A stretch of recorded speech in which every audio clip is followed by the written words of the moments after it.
Let me share my screen. All right, so as you guys get situated, what's up, Ms. Lauren? Copies of your stuff's up there if you want it. As you guys come in and get situated, people at home, a couple of things you can do while you're waiting on the rest of us to get ready. If you have not done so already because you missed my announcement or don't see them, the outline for the notes is right here. So you go into modules, scroll it down a bit, you'll see it, Unit 5 notes outline. Feel free to print it out. If you have limited paper at home, then two options. You don't have to print anything out today, or you don't have to print anything out ever. Know that a requirement for the class is not to have a so I wouldn't do that to you. But if you still want to print and you've only got a few sheets of paper left, and just print like the first page of the notes front and back, and then print like the first 2 pages of the homework. That's all you would need for just today if that's all you got. But otherwise, your notes outlines here, your homework packets here. Eventually, we'll do the supplemental and free response question packets. I have those for in-person people ready to go. But at home, eventually, you're going to need them. You don't need them today, but at some point you will here in the next 2-3 class periods. Then the nice thing about this unit is the book problems and textbook things are optional. So I'm gonna let you guys know that right off the bat. It says right there, optional. Only the textbook questions, not anything else, not the supplementary like everybody thought last time. Just the textbook questions are optional. If you want to do them, great. If you don't, yeah, Matthias is already excited. Then don't do them. I don't care. It's good practice, but you guys are your guys. You know when you got it. And there are, when we get to the FRQ questions, there are additional FRQ questions that are optional if you want more FRQ practice. So I'm just laying that out there for right now. Everybody's at a different place. Everybody wants different amounts of practice, so do your thing. All the answer keys for the homework are already up. Again, use with caution. If you're just copying the answers, it may not be as effective as actually trying it first and then checking the answers. Just my 2 cents, but you do your thing. And then I put up turn-in portals to remind you when things are due. So the 13th, which I believe is a week from today, is when the first couple of homework pages are due, and then so forth. And then at the very top of the turn-in module is your learning plan. This is your calendar for the whole unit outlined, ready to go. So if you're one of those people that likes to plan ahead, Thursday the 14th is our first quiz. So there you go. It's all on there for you. We go by the learning plan as much as possible, unless I say something different. And I try to stay on top of that as best I can to keep everybody on the same page. Zoom people, your attendance checks are at the bottom. Don't forget to do those so I know that you're alive, well, and at least breathing, or have your mommy do them for you so that I can pretend that you're alive, well, and breathing. And we can go from there. All right. So what do I want to do first? Get this out of the way. Get this out of the way. We're going to go ahead and get started with the notes first, I think is the best place to start. And then we will do the first page of the homework assignment kind of together in class. So Zoom people, if you can hang in for a little bit longer today, if possible, it will be helpful. Yes, sir. Do I need any more? Just one? All right, give me just a minute. I'll get things started and I'll get one up there for you, if you don't mind. I got a scratch piece of paper that you can at least write things down until I get to that point. Sorry. Okay, so let's go ahead and get into the notes. So if you start looking at the slides, Matthew's correct. When you go in there, they look kind of scary at first, but they're not that bad.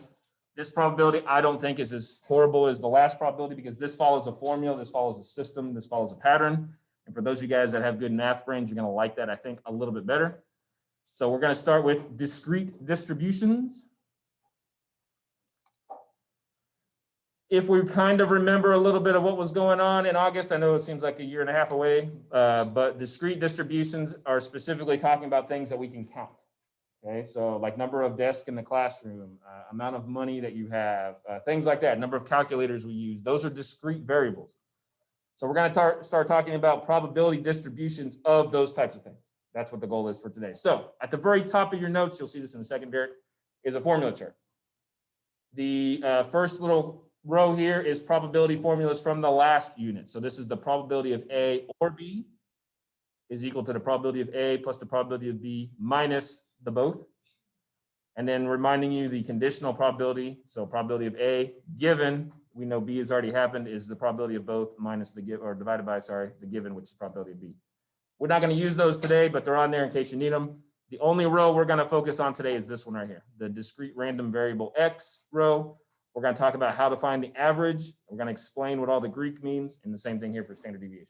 So they use a lot of scary Greek symbols. It's not that difficult of a formula, I promise. And the cool thing is, and I will get overly excited about this, so I apologize early, the calculator does both of these for us too. All right, so I'll show you guys what you have to have on paper to get full credit. Otherwise, you can use the calculator to your own level of excitement. All right, these are on the notes. Reminding you that for rounding in this class, always to the 4th decimal if you have more than 4. Okay, so if Lauren's doing work and she comes out with 2 decimals, please don't add 2 zeros to the end to make it 4. Not necessary. Zeros are not that important.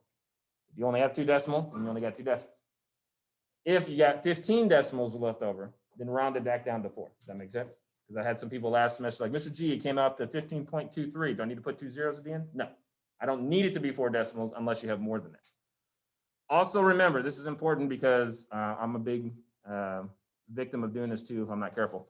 Try not to round early in the problem. Wait till the very end to your final answer, then do the rounding. So use as much of an exact number as possible through all of the steps. Then at the very end, you can do the rounding. And I'm bad at doing this, so I'm not looking at anybody in particular. Just it makes your answers a little more accurate. All right, so we talked about 2 types of variables in August. We're going to focus on one today. We'll get to the other one a little bit later. Number 1 is discrete.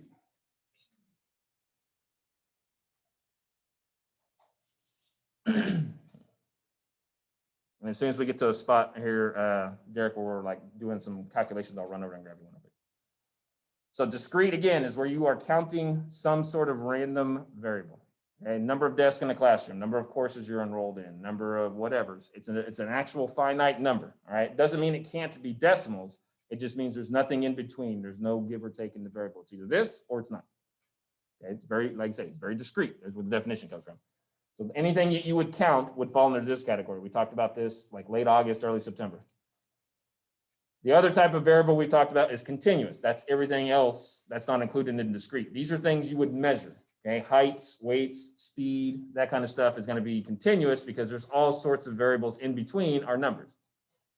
All right, we know that, you know, your speedometer says you're going 55, but you could be going 55.1, or you could even be between that 55.05. Like we don't know. All right, so continuous, there's a whole set of ranges in between it, and we could accept all those. This is going to be a different type of probability. We'll get to this one a little bit later. So we're going to focus on just this today. So keep that in mind. Sorry, did everybody get those? I forget you guys got to write those down.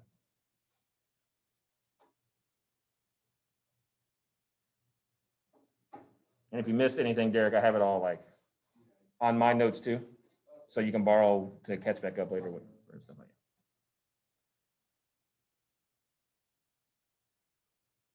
All right, so discrete probability distribution. This is the whole goal of what we're talking about today. We want to set up a distribution table or list that shows us all of the possible probabilities of our discrete counts. So there's 3 rules we need to keep in mind as we're doing discrete probability distributions. Number 1, the distribution gives us the probabilities associated with each possible X variable. These can be displayed in a table or histogram. We're going to use the table version a lot. But basically, the whole idea behind this distribution is to set up something that says, okay, what are my chances of getting 1 of these? What are my chances of getting 2 of these? What are my chances of getting 3 of these? And however far we need to go on our distribution. And underneath every one of those X values, right, every one of our possible outcomes will be a percentage. You have a 2% chance of this, 15% chance of this, et cetera, et cetera. Number 2, keeping in mind when we make this table, for every possible X value, there has to be some sort of percentage or number between 0 and 1. So we're going to see some where there are no chances of that number existing. We're going to see some where everything is that number. We're going to see a little bit in between, but all of your numbers for your percentages underneath your X values should be between 0 and 1. These are percentages we're talking about. So you can write them as a decimal value. All right, so these rules are kind of set up to give you a little bit of a, hey, am I doing this right or am I messing things up? And then lastly, if our table outlines and highlights every possible outcome, like it says up here, then for all of our values of X, if we add them up, we should get 1. So if I make the top part of my table have all of my possible X values, then underneath it, all those percentages for each X value, if I add them all together, should equal 100%. So this is a way to check your work or to use this information to find missing ones. All right, Kate's adding them up. She gets 1.6. She did something wrong. She shouldn't have more than 100% on her table. And vice versa. She gets 90%, something's wrong. All All right, so these rules are already written down in your notes. I'm just letting you guys know this is kind of what they stand for. All right, so we're going to do example 1 together. The slides don't do a good job of showing how to set it up, so I'm going to show you guys on a piece of paper how to set it up and get everything going. We're going to talk about how to put the percentages and stuff on there, and then we'll move on and let you guys practice doing example number 2. Okay, so one of our scenarios to consider is, for example 1, we're flipping 3 coins at the same time. We want to record the number of heads we get when we flip the coin. So X is going to be defined as, or represent, the number of heads that we got when we toss the coins. So what's going to be important more so this semester than last semester is labeling. You have to define your variables. You have to be able to explain what things stand for. We're shifting into that mode now because we've kind of learned the basics of everything. And now we need to start being more technical about what we're actually doing.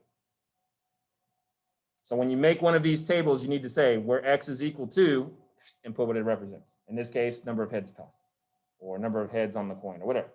Okay. So we will create a table that outlines all of these possible outcomes. So I'm going to switch it to the camera mode. I'm going to draw this on a piece of paper. We're going to work through it together, let you guys see how one of these gets set up because there's not enough space on the notes for me to do it big enough for you guys to see it. And the slides don't even tell you. All of a sudden, there's numbers on there and you're like, what happened? So I want to show you guys how we go from this scenario to a table, bless you, that we can use. And then we'll check the answers that are there at the bottom in just a second. All right, so I got my space here. So I know a couple of things to start off with. I'm going to be tossing 3 coins. All right, I'm going to draw a little picture. There you go. There's my coins. All right, we know that X in our distributions, all right, our unknown variable is going to represent the number of heads we get when we flip our 3 coins. Bear with me so far. So this is going to be an important thing to make sure you have on these tables. You have to tell me what X means. Otherwise, Matthew just got a bunch of numbers that don't make sense, which is how he read it when he saw it on the slides. Didn't make sense to him, so I don't know what I'm doing. So when you make a table, this is the way I like to set it up. This is the way the notes like to set it up, and this is probably the best way to do it. So don't try to be too creative with these. But I put X on top. I put the probability of that X on the bottom, and then I've got a little table.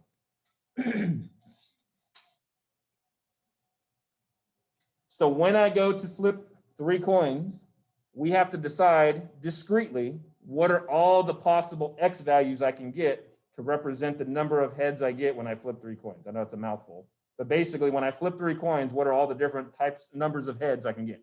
So let's start with the basic one. I flip it, I get 3 tails. How many heads did I get? So my first X discrete value is going to be 0.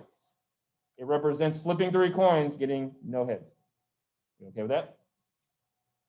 Okay, let's keep going down the list. I can obviously get 1 head and 2 tails. I can get 2 heads, 1 tail, and my last option is 3 heads. Are there any other possible variables for X I can get flipping 3 coins and numbers of heads?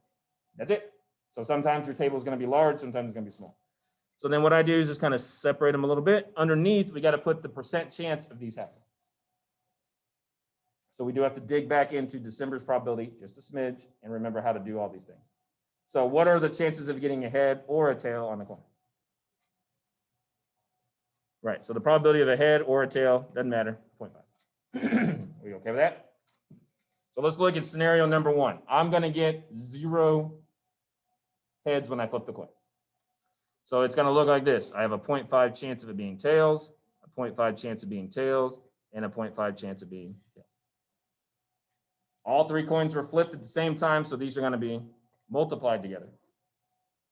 So I'm going to take my little calculator, and I'm going to say, okay, 0.5 times 0.5 times 0.5, because this is all of them. Remember our special problems, all, at least 1, exactly 1, none. This is an all one. So all of them are going to be tails, meaning no heads. So what is the chance that happens when I flip 3 coins? 12.5%. Okay so far? Now, let's be a little bit creative because we're smart and we've done some probabilities before. Isn't the odds of getting 3 heads the exact same thing? Because it's going to be 0.5 times 0.5 times 0.5. So this is going to be heads, heads, and heads, right? And that's the only way it's going to happen. So we can also just go ahead and say, in this particular distribution, this is true. Not always. So don't shortcut you can use every time, but for this one it works. Now, the tricky part is figuring out these two. So we got to keep in mind a couple of things. Number one, if I add up all 4 of these categories, I should get 100%. I got to keep that in mind. Number 2, these types of questions here are the exactly 1 type of questions we had on our test in the fall. So how do I write out exactly 1? Well, one of my options for exactly 1 would be heads on the first flip, then tails, correct? So that's going to be, again, 0.5, 0.5, 0.5. Coins are weird because the probabilities themselves never change.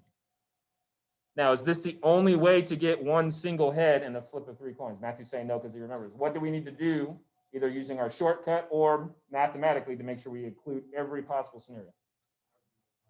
Multiplying it by 3 is the shortcut because it can be here, here, or here. So there's 3 ways the head can fall. If you don't remember that, then you have to draw it out and say, oh, it could be tails, heads, tails, or it could be tails, tails, heads.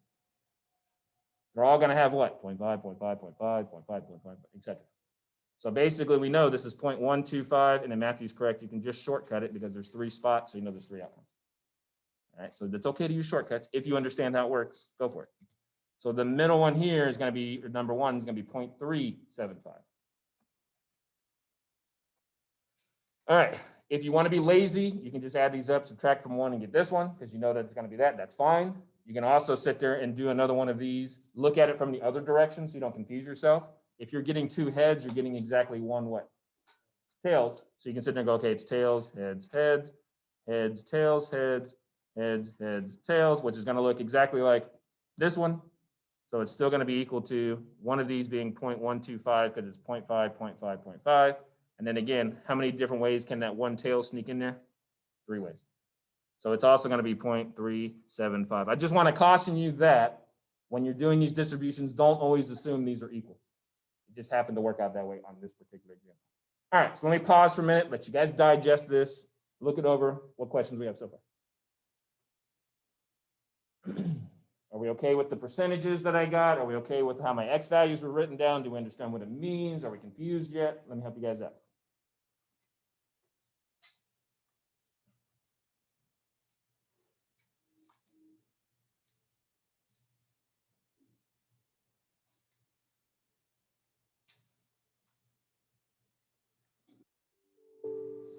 All right, everybody seems like they're doing okay. So with this in mind, then what we're going to do is look at example number 2. This is all we had to do for example 1. So what would be required of you as far as getting a grade?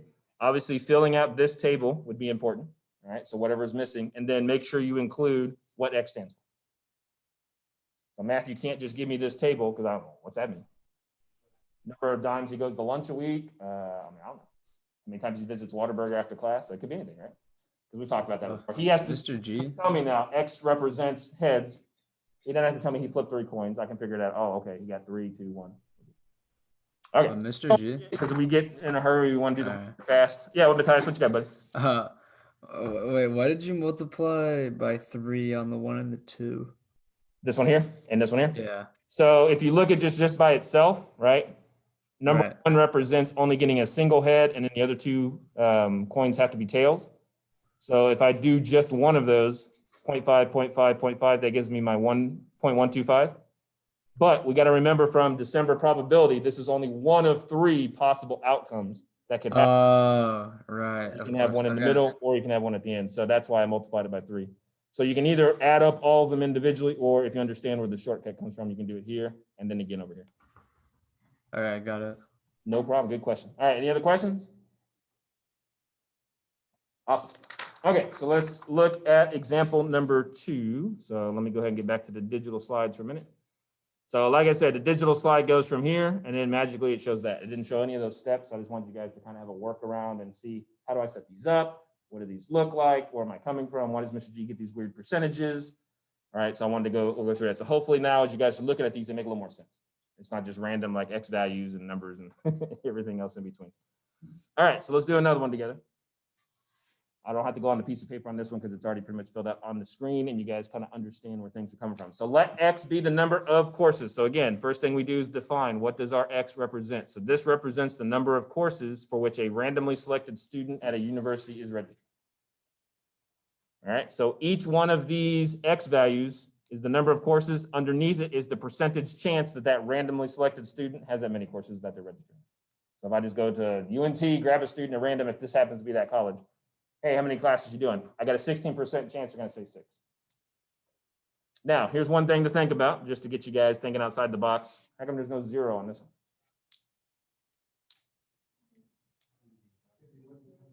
Yeah, you're not attending university. You might be applied, but you're not attending any courses, so therefore they're not counting.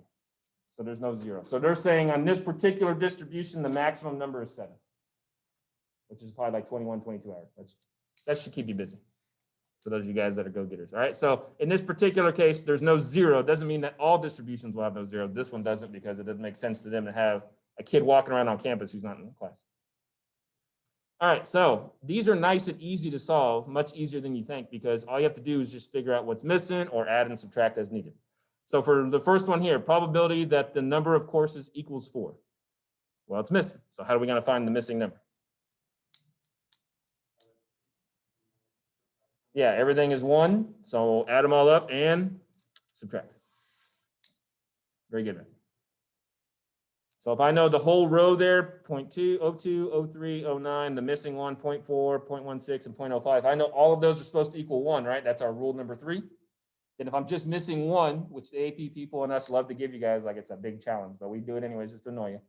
There's going to be 1 missing, then just fill it in real quick. So in this case, you get 0.25 by subtracting everything from 1. So that has to be 25% left over. For the second one there, probability that the number of courses, or X, is less than 4. So those of you guys that are good at your algebra and pre-cal, less than, does that include the number 4 itself? No. So what are you going to do to figure out the probability here? This one, plus, and plus. You just add them up. You got a 2% chance of being in 1. You got a 3% chance of being in 2. And you got a 9% chance of being in 3. Boom, boom, boom. There's my number. Yay. Simple math again. Why most of you signed up for this class to begin with. Just took us a while to get there. The next one down, well, if the inequality without the equal sign doesn't include 4, what is the one below it? It does include 4. So what do? Take this number, add your 0.25 to it. Is this making sense? Hopefully not too difficult for you guys to start off with on the first day back. Don't worry, Derek, I haven't forgot about you. We got a part coming up that's going to take a minute. All right, for the last one, what is the probability that the student is registered for at least 5 courses? What do we do here? You added 5, 6, and 7. Very good. Now, when you do this, in order to get full credit on AP exam and quizzes test in here, you need to write out your statement, your steps, and your final answer. So I would need to write probability. Sorry, my thing gets in the way. Probability that X is greater than or equal to 5, because at least includes 5, equals, and then exactly like Jackson said, 0.4, 0.16, 0.05. So don't just write 0.61 and move on. The other thing you're going to want to do on these, it's not on the notes slide, but you're going to want to do it, is make sure you label if it's an actual number. This is percentage. You don't need to write 0.61 courses. That wouldn't make sense. But when we get to ones where we're actually looking up like numbers and stuff, you want to make sure you put your labels too. We haven't gotten to that yet. All right. So that's pretty much how to finagle and work with these tables. Again, it's going to be very important you guys include the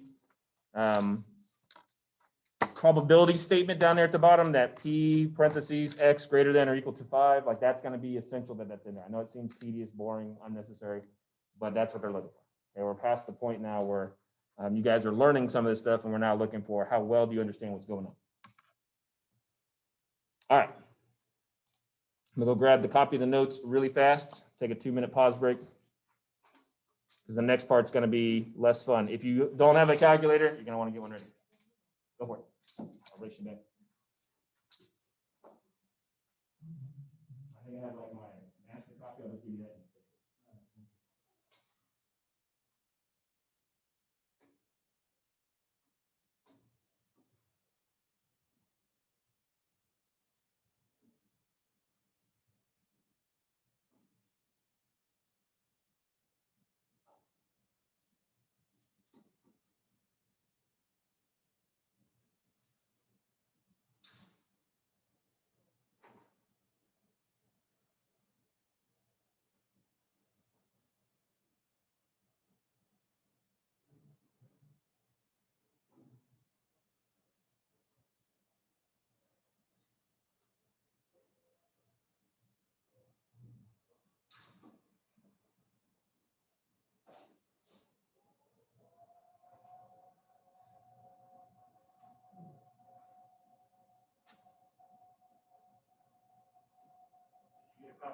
So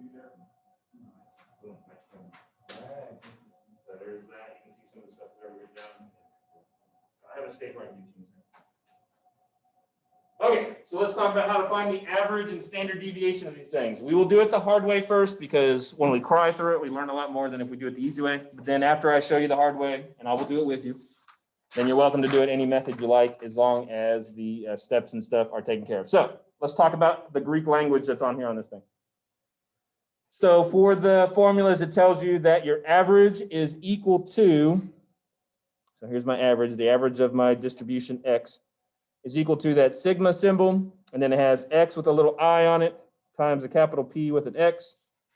And then it says the standard deviation of x is equal to the square root, again, sigma symbol, in parentheses, it has x with an I minus average of x, close parentheses, squared times capital P, letter x. So people in stats class like to be fancy schmancy and think, oh, because we're using Greek letters, we can look real intelligent. I'll break these down for you here in just a second on what they mean. And then we will actually do one of these together. I think, yeah, that's that page. So we'll come back to that here. Let me show you on the camera so you guys can see. So here's my two formulas. So what does all this stuff mean? This just means add everything up or sum it. Okay, so what are you going to sum? Everything that's here. That's all that little symbol means. If you're not used to Greek letters, anytime you see a little E or a big E looking thing like that, just means add everything following me. So what's happening here, this little I means all of your X values have to be multiplied by all of their percentages. So you do those individually and then you add them all up. Okay, so that's all you're going to do. You're going to take each X and multiply by the percentage of X. All right, when you're done, add them all, or as you're going. All right, so that's what little E means. So it makes it look a lot harder than it is. Okay? For this one, this little symbol, this little formula right here is the variation. We did variation once in class. It was painful. We're going to do it one more time. So in order to find the variance of your data, you take the X value and you subtract the average. All right, and that's going to come from this formula. So we have to figure out the average first so we can do standard deviation. So you take your X values, all of them, that's what the I means, and subtract the average from them. And then when you get that answer, you square it. Then you multiply it by the percentage of X. And then when you're done with all that and you've added them all up, you take the square root. I promise you your calculator does this for you, but let's cry a little bit first and appreciate our calculator by doing this the long version way. All right, so I know I didn't make it much more clear with all my words, but that's kind of in the sense we're going to do. We're going to do one together, the whole steps, and you guys will see.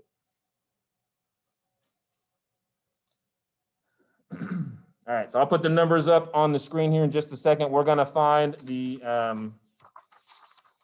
average and standard deviation from the last distribution we had. So the last distribution was number of courses, so X equals number of courses.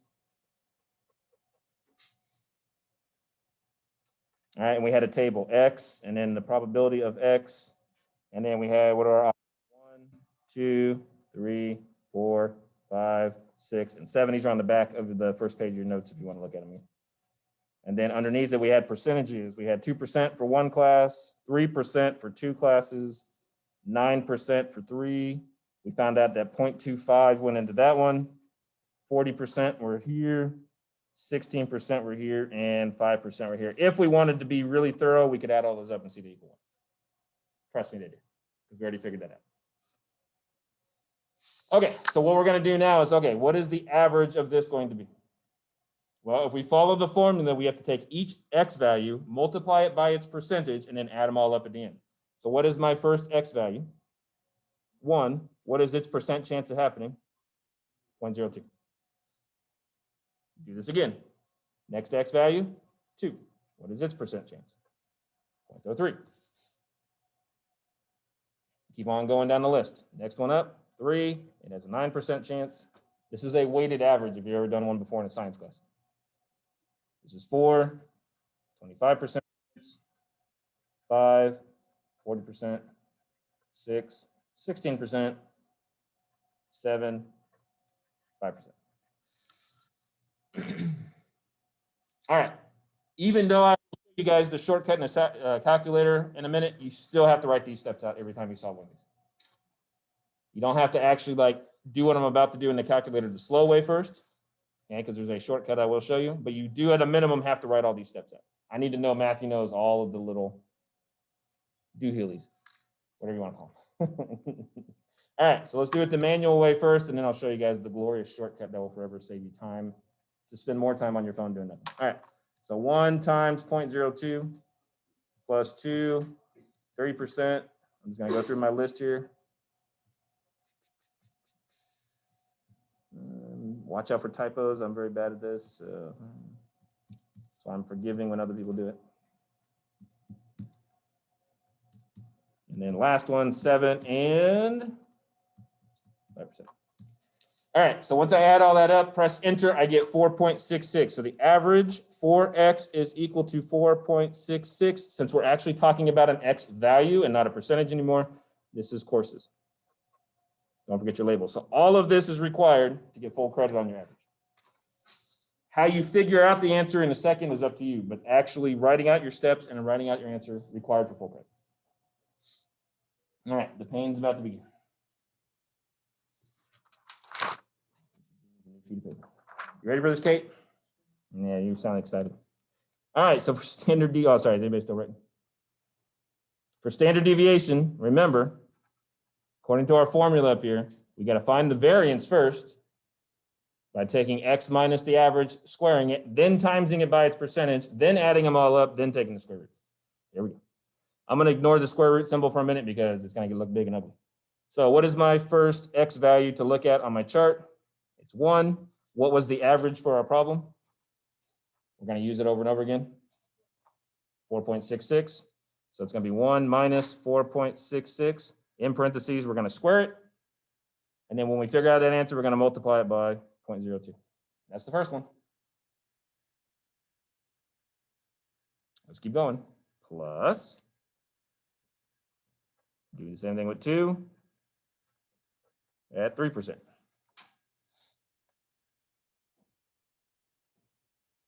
Keep on going. Plus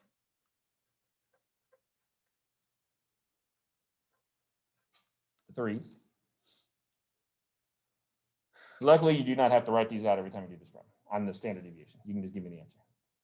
But I want you guys to see what's coming from because I'm mean that way.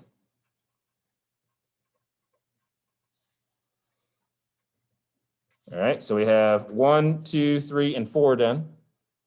Again, watch your X values as you're doing these. Make sure your percentages match up with the ones in the distribution table. Imagine the days before calculators when this is the only way we did things. Long before my time even. All right, there's the 5.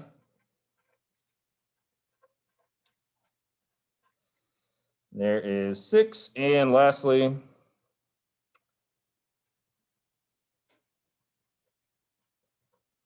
there's 7. And then once we figure out what all that is, square root it all. All right, so let's do it the no fun way for a minute. I'm going to do it in steps so that I can go back and just check all the answers at the same time.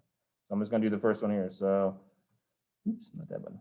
1 minus this squared times this. Boom, there's my first one. And then 2 minus this squared times this. There's my second one.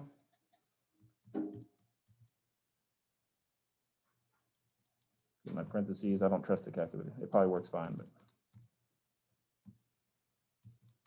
there's my third one.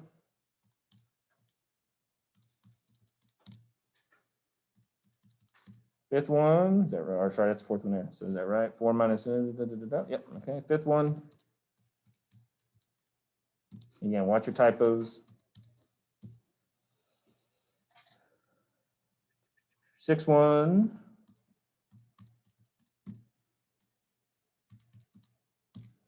And seventh one. So if you're curious what's going on with these calculations, because you like to know the why of things are working, what you are doing is figuring out the average spread, basically, of the data. This is a variance. All right, so once we add all these up, we'll get a general idea, a number that represents how far apart all the data is. All right, so you can go back through. The nice thing about these calculators is you can just go back through and you can just press enter plus, enter plus, enter plus.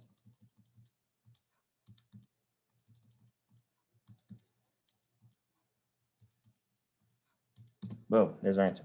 Now, this is the variance, okay? So it would be written with the little 2 on it is 1.4444. We want the standard deviation, so we're gonna take the square root of this. So second, x squared, we want this to be our square root. And so our final answer for the standard deviation of x is equal to 1.2018 if I round it. And again, this is an x value, so this is gonna be courses. Now, you don't have to do all of these steps every time you solve one of these. And all you have to do is that. So yes, all the steps here, because it's not as bad. No need to do all that. I just want you guys to see the torture that goes on behind the thing. So, Mr. G, what's the calculator shortcut? Because this sucks. You're right. So if you go back to our trusty list, hit stat, edit, and you're going to see 2 lists there. Let's let the calculator do all the calculations. We're just going to tell it what's what. So we're going to deal with 2 lists because in theory, we have 2 variables. We have the actual x and its percentage. So in your first list, write all of your x values. 1, 2, 3, 4, 5, 6, 7. Boom. There's my list number 1. For list number 2, actually write in your decimal or percentage values there. So we're going to leave it as 0.02, 0.03, what do we got? 0.09, 0.25. 0.40, 0.16, and lastly, 0.05. All right, so I got list 1, list 2. It's basically like my table has been turned this way. So all of my values are listed here, x's, and all my percentages, okay? Now, what we used to do is stat calc, and since we have 2 variables, we did 2 var stats. So that's what you're gonna do next. You're gonna hit the stat button, go over to calc, and we're doing with 2 variables. As you get down here, we used to leave frequency list blank. We didn't care about that. We weren't doing frequencies. Now we are. Your frequency list is the percentage or likelihood of that number existing. So what you tell the calculator is if you go down here, your guys' probably looks blank because we haven't used it all year. So it probably looks like this. Go down to your frequency list, hit the second button, hit number 2. And what you're telling the calculator is my second list is my percentages. So when it does all the math here in just a second, it's going to say, oh, number 1 happens this much of the time. Number 2 happens this much of the time. And then when you go down to calculate, glorious magic happens. Look what you see there on your thing. You see your first answer is 4.66. There's my average. So I don't need Kayla to actually like add up all the calculator. She just needs to write them down. She just needs to tell me, Mr. G, I know what the average, how you're supposed to do it. So she's just going to go through the process of 1 times that, and at the very end, she's going to write, there's my answer. I don't care if she does it with the list, if she does it with an abacus, you know, whatever. You do whatever you want to do. Wait, Mr. G, what happens if I accidentally deleted the second row of my list? Like, I don't have a list 2 calculator anymore. or just fill it out on list 3. It'll work on list 3. How do I get that back? The best way I know how to get it back is there's a way to like you just reset the calculator. Okay. But if you're like in the middle of a test and you don't want to reset everything, just shift it to L3. It works the same. So then I would just go stat, calc, and then I would put here Okay. an L3. Yeah, no, if you hit delete on the top of your list, you end up getting rid of it instead of hit clear. So make sure you hit clear. Okay, got it. So there's your average. And if you scroll down, look, oh, there it is right there, 1.2018 standard deviation. So there's no need to do all of this at all. You just have to write, there it is. So you guys now have a guaranteed way to make sure you got the right answers. Cool. So like I say, I don't care which method you like. You want to write down by hand, do it slowly. You want to type it all on the list, press enter. Just make sure I see your steps for the average. I see the label after the answer. And then for standard deviation, I just need that. And you're all set and good to go. Questions for me? Now you've got an extra 5 minutes of your life back for future endeavors to do whatever it is you do with your free time. We okay with this, guys, so far? All right. Stop me if you got questions. I can get excited and go too fast. So, all right. So again, the slides didn't do necessarily the most glorious job of explaining it, but there's our answers. It just magically said numbers, and then Matthew's probably like, I don't know how you got that. Now he knows. All right. So let's practice testing our average out against something let's compare it and let's see if something is fair, not fair, that kind of stuff. So if we have a game where a player rolls 2 dice and gets a sum of 2 or 12, that player, he, she, wins 20 bucks. If that player gets a 7 when they roll 2 dice, they win 5 bucks. Everything else, nothing. It costs you $3 for one roll of 2 dice. Is this game fair? So basically what we're asking is the expected value we get from the game equal to the amount it costs us to play? Expected value is a fancy term for average. So we're going to figure out the average payout this game pays and see, does it make sense what we're paying and what we're getting in return? So they're going to put the distribution table up here. I'm going to explain how they got the numbers because, again, it doesn't do a good job of showing all the numbers. But here's what your distribution table for this looks like. So right away, you're probably thinking, Mr. G, where's all my dice roll values? 2, 3, 4, 6. We're not calculating that. What are we calculating? The winnings. So what are your only possible outcomes you can get in this game? You win nothing, you win $5, or you win $20. Does that make sense? So that's why on your little screen there, all you see is 0, 5, and 20 on the top. That's it. That's the only X values you can get. So when I do X for this one on my distribution, I'm not making any money. I got lucky, I made $5, or I hit the jackpot, I got 20. That's it. We don't care about the actual roll of the dice. We just care about how much money we're making. Underneath it is our probabilities, and I'll show you guys how they got those too. So for 0, they say you have a 28 out of 36 chance. For $5, you got a 6 out of 36 chance, and for $20, you have a 2 out of 36 chance. So we could, in theory, already start figuring out the average and solve the problem, but let's take a minute and explain how they got these numbers so you guys can do it yourself. All right, make sure everybody's got stuff so far. So switch back to the camera mode. All right, so here's my table. I just copied it over. So when you roll dice, the easiest way to figure out all the different options for dice is to lay them on a, like a square grid, basically. You guys saw one of these in one of the homework problems last semester. All right, so I have die number 1, and I have die number 2. All right, I can roll a 1 and a 1, I can roll a 2 and a 4, I can roll a 4 and a 6, whatever, right? It's gonna have all my possibilities. So how many possible outcomes do I have in this whole grid? Well, I got a 6x6 square, so what's that tell me? Boom, boom, boom, there's my 36. Now, the only way you win $20, according to the problem, is if you roll a 2 or you roll a 12. Well, there's only one way to do each. The only way I can get a 2 is that right there. I roll a 1 and a 1. There's no other combination on the board that gives me a 2 besides that one. The only way I can roll a 12 is if I roll a 6 and a 6. That's it. No other way to do it. So that's where the number on the top here comes from. There's only 2 possible ways to get $20, with 2 1s or 2 6s. To win $5, you have to roll a 7. All right, well, I can roll a 7 if I get a 1 and a 6, if I get a 2 and a 5, if I get a 3 and a 4, if I get a 4 and a 3, if I get a 5 and a 2, or I get a 6 and a 1. All of those are options to get 7 for a sum of 2 dice rolls. So that's where the 6 comes from, because there's 1, 2, 3, 4, 5, 6 ways to get a 7.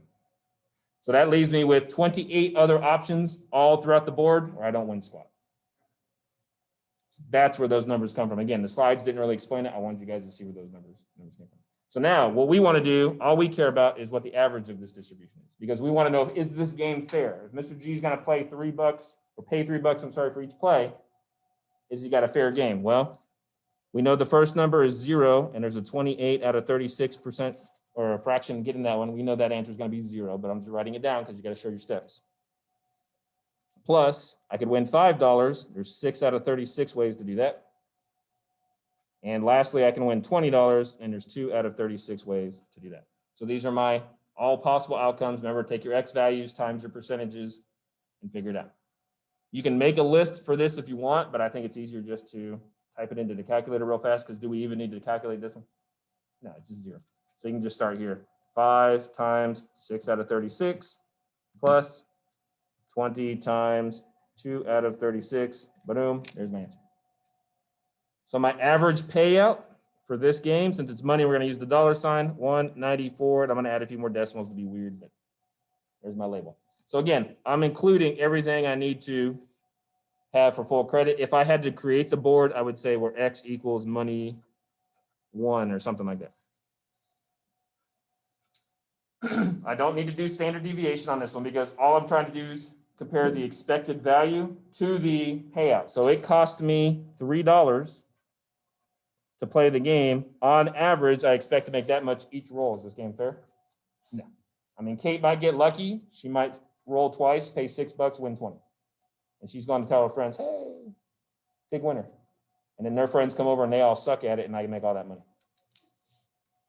All right, so every average roll, as I'm taking people's $3, I'm expected to give them back $1.94 for it. In the long run, the more I play the game, or the more people that play the game, the more likely this is to be true. Welcome to how casinos make your money. All right, we okay with this kind of stuff? Setting up the tables, defining what X is, finding average, finding standard deviation, making sure to include labels, steps, all the above. Cool, cool? Don't look so excited, Martin.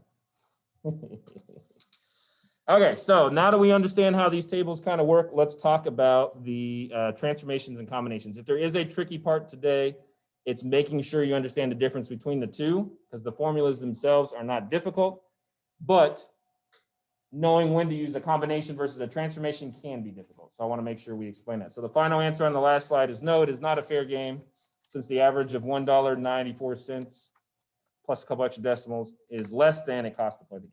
So that's it. When it comes to fair or not fair, you just want to know, am I making money? Am I losing money? On average. Again, somebody can get lucky, but those are the odds. Okay, so let's talk about transformations versus combinations. So these formulas are not in your notes. You want to write them down. So it says linear transformation rules, or rule from unit number 1. So with transformations, this is where you're literally taking your equation and you're just sliding it. Okay, so it's being multiplied or added to by a constant. So we always start out with the equation y equals a plus bx. A couple things to remember. Y is your new value that you're predicting or getting as you plug it into the equation. X is the old value, right? It's the dependent value. It's what's going into the equation. The letter A, if you forget, is your initial value or y-intercept. And then B is, in this case, people say slope. I like to use the word rate of, or phrase rate of change, because we're talking about things moving and changing, and I'm not really looking at graphs. But it's the same thing. So there's two formulas on here. Number 1, to find the new average of something after you transform it along the graph, so to speak, you would take the initial value you originally had, add it to your rate of change times the old average. That'll get you a new average. For the new standard deviation, you don't even care about the initial value. You take the absolute value of the rate of change, because your standard deviation is always a positive number, and you multiply it by your old standard deviation. All right, so the mean is changed by addition and multiplication. We're going to see a problem that does that here in a second. And then your standard deviation is just changed by multiplication. The initial value has no effect on the spread of the data, just on the new average. That's all. All right, so these are transformations. So you ask yourself when you're doing one of these problems, am I just taking my original set of data and just moving it? Up, down, left, right, however you want to look at it on the graph. For the next one, combinations, I'm now taking smaller data sets and I'm combining them into one. So for a combination, all right, I have the average of both A and B, both my original two smaller distributions. In order to find the new average, I just add the average of A plus the average of B. Very easy. So if you get a list of like 3 or 4 averages and it says, what is the total average of all these? Just add them up. Same thing with subtraction. For whatever reason, if you come across a problem that needs to subtract the averages, because sometimes that happens, then again, you just take the original average minus the new average, or the two parts, whatever, and subtract it. Averages are easy to play with. They make sense. The one that gets students every year, handful, every class, no matter how many times I say this, is this last one here, the standard deviation one. Whether you are adding or subtracting 2 standard deviations, you always, always, always have to take the square root of the variance of the first distribution, add that to the variance of the second distribution. You never, ever, ever, ever, don't do it. Don't even think about it. Don't even pretend. Don't even play. don't do subtractions inside the square root. Every year though, 3 or 4 kids per class do it. And I know they do it because they come to me and go, Mr. G, I got a negative square root and the calculator won't let me do it. Yeah, I know. You guys have been in algebra 2. Those are called imaginary numbers. They're horrible and they exist in the imaginary world with the unicorns. So don't do it. I don't like imaginary numbers. They make no sense to me. Why have them? If they don't exist, then don't play with them. Some people like them. I don't. 2 negative i's equals a square root. Whatever. Was it I squared is equal to -1 or some crazy nonsense on that? Yeah, Martin. You guys might like that stuff. I'm not trying to say it's terrible just for me. My brain don't like it. So never, never, never. Always add that up. Okay, so let's play with a couple of these and see what we get. All right, again, averages, just add or subtract. When it comes to standard deviation, always square root them first, or sorry, square them first, add them, and then take the square root when you're done. You have to do the variances and you have to always add. It does not matter if you're adding or subtracting here. Irrelevant. This is always addition. If somebody's gonna forget. Lauren will come. No, Lauren won't do it. Lauren won't remember. And Lauren will come, Mr. G, I can't do square root of -17. Yep, you're right. Calculator won't let you. Somebody's gonna do it. It happens every year. Just don't be one of those 3 or 4. All right, so let's look at a problem here. Let's determine if it's a transformation or a combination, and if so, let's do the right formulas because it is very formulaic. We just have to know what we're doing. So the problem says, let X be the number of gallons. So there's my label. I know what X stands for.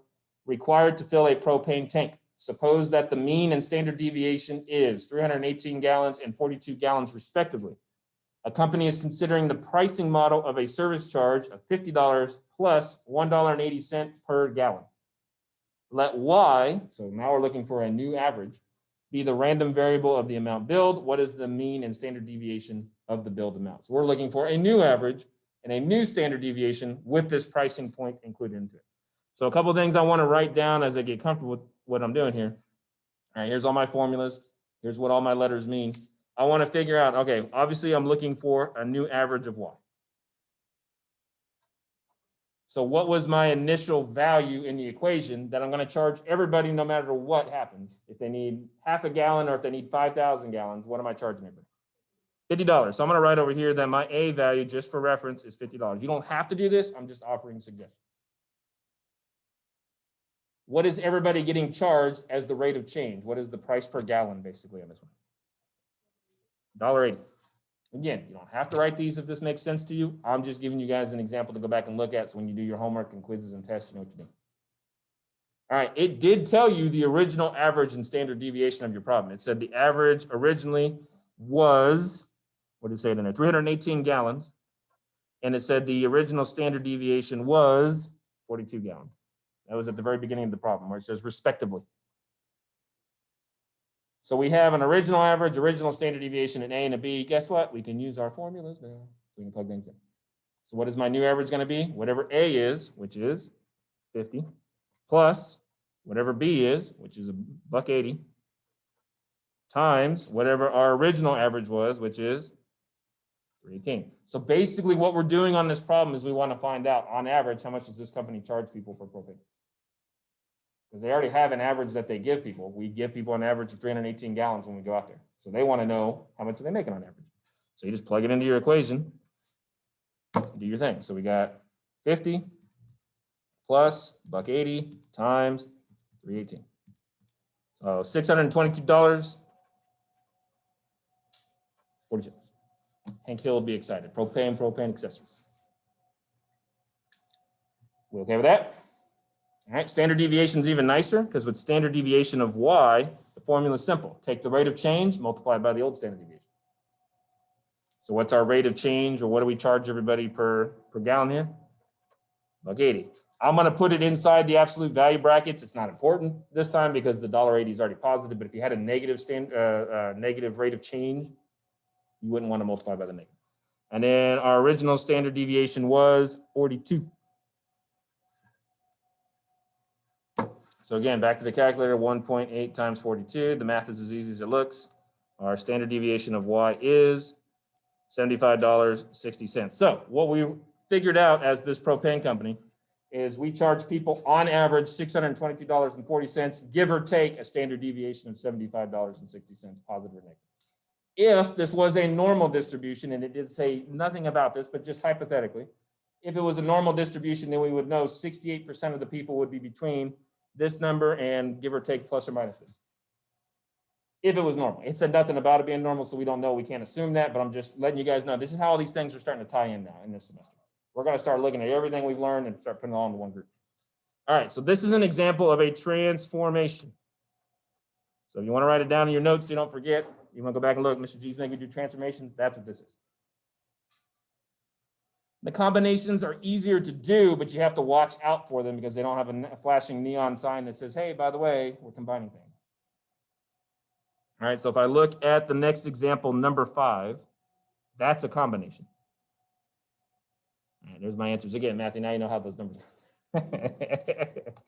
All right, so for number 5, it says a nationwide standardized exam consists of multiple choice section and a free response section. So automatically my brain's thinking there's 2 things going on here, multiple choice and free response. And I'm further confirmed that I'm right by seeing 2 separate means and 2 separate standard deviations presented to me. So I'm going to probably be squishing 2 things together. That's kind of a hint. All right, so if the test score is computed by adding the multiple choice and free response questions, then what is the mean and standard deviation of the test? We can do the mean in our head. What's the new mean? 68, 30 plus 38, boom, done. Don't make it harder than that. Whenever you see 2 averages, add them together. If you got to subtract them, subtract. Done. Standard deviation, again, this is where my students will hurt themselves because they don't pay attention carefully. For the standard deviation, you have to add the variances. Always add, never subtract. So my new standard deviation, is going to be the square root of 6 squared, which is 36, plus 7 squared, which is 49. I know it's not on the screen yet. Thank you, man. All right, so we okay? We have to square those standard deviations. So 6 was the original one, 7 was the original one squared. 6 squared is 36, 7 squared is 49. So you add up these numbers, and then you can take the square root. So 36 plus 49 is 85. Take the square root of 85. Ta-da! There's our new standard deviation, 9.2195. All right, so hypothetically, if they had us subtract the averages earlier, if it was like 38 minus 30, and like, oh, my new average is 8, perfectly fine, nothing wrong with that. All right, but if you're not paying attention and you do something like this, you do 36 minus 49, and I'm going to take the square root of negative 13, and you're going to see this, and then you're going to come, Mr. G, my calculator's not working. I'm like, no, your calculator's working fine. It's telling you can't do negatives in your square root. So you always add. So the square root, or sorry, the standard deviation of minusing those would still be 9.2195. Because it's measuring the distance of the spread of the data. It could care less if you're adding or subtracting it. Think of distance formula from way back in geometry or whenever you guys did that. A squared plus B squared, all that stuff. It was always positive under that square root, right? Because you can't measure distance in a negative. I never say, hey, to go back home, it's a negative 6 miles. Makes no sense. It's 6 miles. Doesn't matter which direction I'm going. Okay, so same thing on this one. All right, you guys good with this stuff? Have I worn you out enough yet? Too much information for day 1? Yeah, you're welcome. All right, so now we can have a little fun. That's it for the notes. Zoom people, don't leave yet. I know you're excited to go play your PlayStation 5 you got for Christmas if you're one of the lucky 1 out of 1,000. Normally I'd take on Martin for that, but he's in here, so I know he's not playing the PlayStation right now. All right, so flip it over to the homework. We're gonna do some gambling. Yay, Mr. G teaching us to be deviant. Well, we might as well. The economy's not gonna work too well after a while. All right, reach in, grab 3 dice. This is why you're in here. Take 3 dice. People at home, if you don't have 3 dice, you can use the digital version in a second. If you want to use digital in class, I'm not forcing you to touch, surfaces you want to. Any 3 dice are fine. They're not rigged, I promise. The rigged ones are on my desk. All I can think of is the Ocean's 13 where they weighted them and turned the magnet on and the off.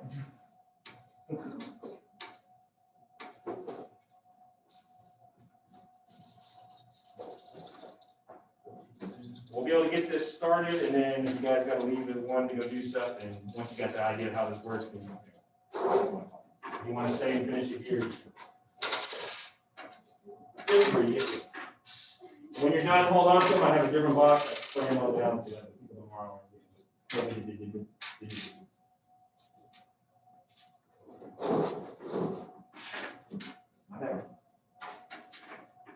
Three. Actually, 3. You agree? Okay, well, that in a second, so when you might. I can't do that yet. Your actual money? Hypothetical money. I'm a teacher, so if you're expecting to pay out for me, you gotta wait. Okay, so here's how this works. If you have dice at home, you need 3 dice. If you don't have dice at home, no bigs, no problem, no stress. I got you covered either way. Yeah, that's fine. Go ahead, Annie. No problem. I'll have this recorded. You can watch it later. Okay, so if you don't have dice available, you can go to random.org. We've worn this site out this year because it's very helpful. When you click on random.org, you will see about halfway down it says dice roller. It does exactly what it says. Oh, that's nice. I like these guys. They're sarcastic. And then you just flip the dice to 3, and then ta-da, you got your dice. You can roll them as many times as you need to. So it works here too.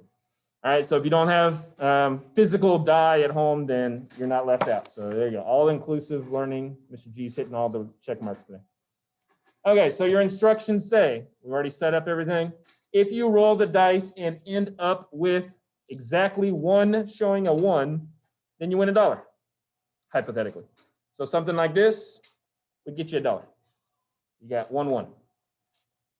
If you get 2 1s, you get $2, hypothetically.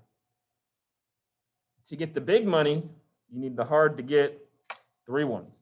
That's called a bunco. That's what this game's called. You would win $21. If you get a bunco and you're in class, you got to stand up and shout like a bingo old lady does at a hall. That way we know we got it. If you get it at home, you got to type it into chat so I can shout for you. Okay. So 3 1s equal a bunco, you win 21 bucks. If you get 3 of a kind of any other number, like Matthew got 3 3s, then you win $5. That's called a funco or baby bunco. So something like a 4, and a 4 would get you $5. Anything else, not what I just told you, you don't get nothing. So before you start and figure out how this works, make 2 predictions. Number 1, how much of the time do you expect to win money? 5%, 20%, 50%, 80%? Your guess. Out of the dark, no background information, just give it a good old college try. Then, how much do you expect to win each time you play? Do you expect to win on average like $1, 50 cents, a nickel, $5? What do you think? Again, complete randomization out of nowhere to guess, whatever you think. Now, for whatever reason, our screen decided to remove row 1, 11, and 21 from the game board. So it starts with 2, and then it skips 11, and then it skips 21. I don't know. You would think your math teachers could do math, but apparently not. So you're gonna have to like double up on those or somewhere in there to include, because you're supposed to roll 30 times, but try number 1, 11, and 21 or miss. So put them in somewhere, write them at the bottom. I don't care. Just make sure you do it 30 times. That's all. Now, what you want to do is write out your outcome. So I gave some examples on here. These are not actual rolls I got, but I wanted to get people. So if I roll a 4, 5, and a 1, then I'm going to write 4, 5, 1. I got $1. And then next time I roll a 4 and then 2 1s, I got $2. And then Mr. G gets the bunco. All right, then I put down $21. And then next time I got my 3 2s, I put down $5. Anything else, put a 0. So fill in your chart, see what you get. Go for it. Have fun. It's all fake money, so blow it up. If you get super excited and your dice go across the room, whatever it lands on can count if it makes it a bunco. I had a kid laugh. He's like, what if it's got 3 1s on the floor? I was like, well, then count it. I don't care. It's all hypothetical stuff. Then we're going to talk about how to fill out the rest of these, and then you guys will be good to go for your homework, and then we can answer questions on this Friday if you have them.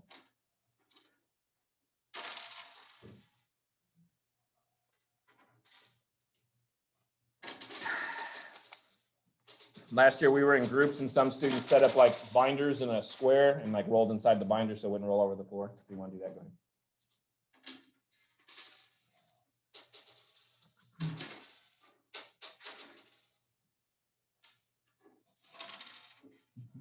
No bunkos yet. Bunko. Get one? Yeah. All right, we got one. Good job, Martin. Gotta get excited, man. Gotta make the people next door regret taking on-level statistics. All right, Martin's here, Lauren's here, Gage is here, Danielle's here, Maddie's here, Kayla's here. Kayla, did you get my email back to your email? Okay, no biggie, no hurry. Just let me know, okay? Matthew's here, Emily's here, Jackson's here, Kate's here, Jacqueline's here, Lucas is here. All right, so all the in-person people are in person. You're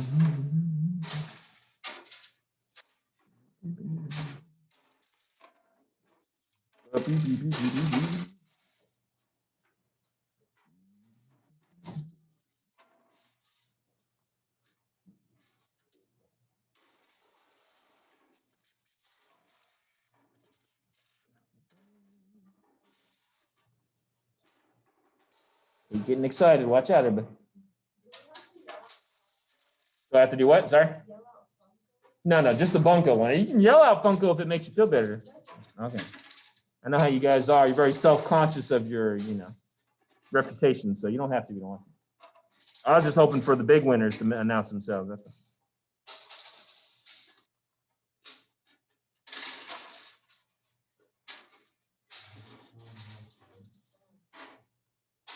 I'm very unlucky, if so to speak, on this game. So. I played it 3 times last year, didn't do nothing. I'll stick to betting on sports.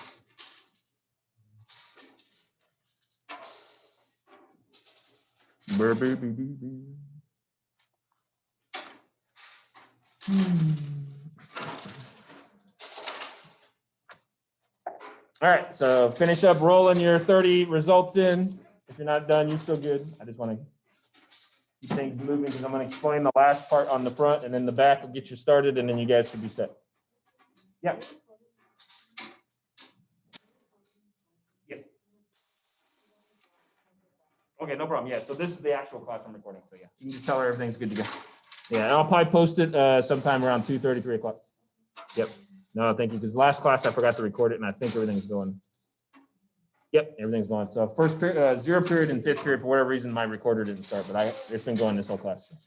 You guys are my best class, anyways, with the questions as far as like making stuff. So 5th period's good, but they're shy. We got a bunko. Yeah, I got it. Woohoo!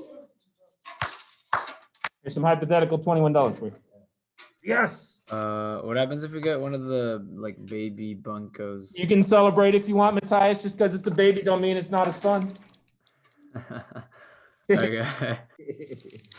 Hey, someday you guys will be old and we'll all enjoy these, weird things together. I don't know if you guys have ever played bingo before with the old ladies involved. My goodness, it gets cutthroat. And if you stand up when you're about to get bingo, they boo you. My favorite type of vacation is going on a cruise, and all the cruises always offer bingo sessions, and them old ladies are cutthroat. And I'll stand up and I'm like literally having to flip them the bird because they're like, I'm like, hey. They're cutthroat in those places. Comes the money, man. Them old ladies want their bingos. So in this class, baby bunkos are just as good. Divided by 4. Yeah. Some of you guys are starting to wrap up. So as you're finishing rolling, let me kind of show you the next step. Where'd they go over here? So once you get this figured out, you're going to want to fill out your chart here. This is unique to your game, this chart right here. So everything is out of 30 because you rolled it 30 times, hopefully. So go back and count how many zeros you got out of 30, how many $1 wins you got out of 30, how many $2 wins you got out of 30, how many $5 wins you got out of 30, and then Martin and Lucas can put down at least 1 in this category because they got a $21 win. Okay, Jackson as well. If you didn't, you got to put 0 there. I didn't get any. Okay, so that's, you're finding your average, not the game's overall average, your average. So do that first because you're going to need those numbers to do the average and the standard deviation like we did in the notes. You can use the calculator, set up a list, do your thing. That's fine. But practice writing out the steps for the average. The standard deviation, you can just go straight into the answer. I don't need the steps. The label should be a $sign because it's money. So what did Jacqueline make on average for her game? That's all I care about on her paper. Okay, it's going to be different than Lucas because Lucas had the $21. It's going to be different than Jackson, etc. Once you get these 2 things figured out, these are, again, hypothetical thinking questions that are going to be unique to you. All right, so you copying the answer key or your neighbor is not going to help you out on this one because for number 6, based on your average here, do you think your average is higher than what you would expect it to be? In other words, do you feel like you were lucky? Or do you feel like it was lower, so you were unlucky, or about where you expected? Again, you don't have a clue yet, unless you're cheating and working ahead, on what the actual average is. You're just trying to figure out, based on your results, if you feel like you got lucky. So like Lucas might be yes, because he got a 21. I don't know. Maybe not. Maybe that's the only thing he won, so he really didn't do that well. For number 7, we got to think back to last semester. If I played 300 of these games instead of just 30, so basically we're multiplying this out. What effect is that going to have on my average in comparison to what I got? What law am I using there? Do you guys remember? For this one here, the law of, who's my super student? What theorem or law says that the more I do things, the more they approach the average? Large numbers, there it is, very good. So the law of large numbers. If I do things 1,000 times, it's much more accurate to the average than if I do it 100 times, etc. Good job, man. See? Somebody's in here and remembers something. So that's the front page. And then when you get to the back, all right, because it's about 1 o'clock, so I want to make sure I get you guys all the instructions. When you get to the back, all right, the back is actually doing the theoretical probability of this game. So you no longer have to roll the dice. You're going to do it based on what it should be. So you're going to figure out what's the probability you win $21. Well, what's the only way that you can win $21? All 3 dice have to be a 1. So there's only one way to do it out of how many total combinations do I have? I have 3 dice with 6 each. So I have 6 times 6 times 6. So there's 216 unique combinations of it. Only one of them gets you the $21 one. So that'll get you started. Think about how you would do the 5, the 1, and the 2. I'm not going to give the answers away yet. Obviously, you don't have to do the prediction for the losers because whatever's left over from these goes there. All right. Then when you have the actual theoretical probabilities from the game, not based on your rolls, but based on what should have happened in theory, you can answer these questions. Okay. Is the game fair? How much would you expect to win? That's average. What is the standard deviation? That's easy. Again, you can use the calculator with the chart if you want to do it. All right. Suppose the amount to win is tripled. What's the new mean in standard deviation? Is that a transformation or a combination? I don't know. So see if you can figure that one out. So that's the rest of those types of questions there. If you get stuck on these things or you're not sure, bring them to class on Friday. Let's talk about it. Okay, let's not make them something that you sit there and be like, oh, I don't know how this works. The only other homework you have besides finishing this, here's my answer, so don't look. But the discrete distributions worksheet is single page, front side. That's it. The key's online, but I don't know if you guys copy it. Got fast cameras around here. Do you need any of my notes, Derek, to copy over? You sure? All right, man. I don't need it till Friday. I mean, if I could take it home and just bring it back to class. Where's your staple? So one of the boxes says return items, I believe. That's the pickup one here. Dice go in here. I'll come around and pick them up. Or you got it, Matthew? Perfect. Matthew's got the box up there. Make sure all your dice get in that box, please. All right, thanks again. Mr. Yeah, no problem. Just make sure you bring it back because I'll print off a new copy and I'll go through the notes that I need to go over on Friday anyway. So it's not All right, you can. I will definitely. okay. I know where you go to school. If not, so. I'll say I know where you live, which is also true, but it sounds creepy. All right, guys. If you're good to go, have a good, fantastic Wednesday. See you on Friday.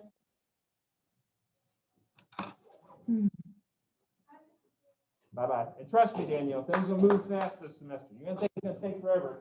You're going to wake up and it's going to be April, and you're going to be like, oh, crap, the AP exam's here, and I'm graduating in like a month. Have a good day. I speak from experience, not from the soapbox. Have a good day, Jackson. Good to see you again.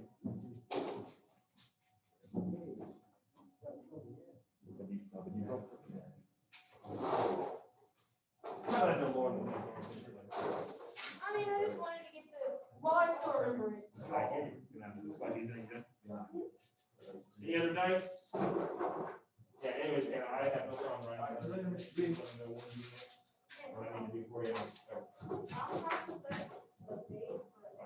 Just sooner you let me know, then before things get too crazy, because that's about the first 2 weeks or something.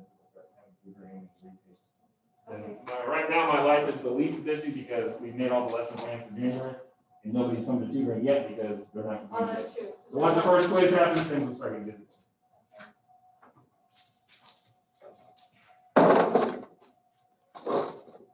Track season's starting, Lauren. You ready? I'm tired.